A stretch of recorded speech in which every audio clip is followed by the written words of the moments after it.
ఇంట్లో ఉండి ఉండి బోర్ కొట్టేసింది, అందుకే అలా బయటకు వచ్చాను. నాన్న మంచి సెలవు వేద్దామా? నాన్న నాకంటే నువ్వే అందంగా ఉన్నా అని అంటాను అనుకుంటున్నావా? అమ్మ సొత్తునే ఎక్కువ సెల్ఫీలు దిగొద్దు సరేనా? చాలా బాగా వచ్చింది నాన్న సెల్ఫీ. అమ్మ నువ్వు దిగుతావా? వద్దులే. నన్ను ఆకలేస్తున్నాను, కొంచెంసేపు ఆడుకుని ఫుడ్ వచ్చేంత వరకు తర్వాత ఫుడ్ తినండి.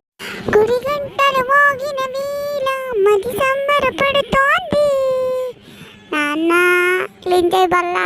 అమ్మ ఎవరో నా పాటలకి మోగినట్టుందో తెగసొస్తుంది నన్ను. నాన్న నేనేం పట్టించుకోకుండా ఉంటాను, నువ్వు నన్నే చూస్తూ ఉండు. నేను ఒక్కసారిగా అమ్మ వైపు చూస్తాను, తెలిసిపోద్ది ఆ అమ్మాయి నిన్ను చూస్తుందా నన్ను చూస్తుందా. అర్థమవుతుందా? ఒరే వద్దురా. లేదు నాన్న ట్రై చేద్దాం ఒకసారి.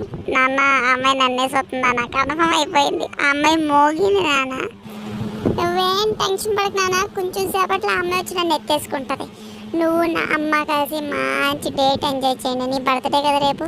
ఏ పిల్ల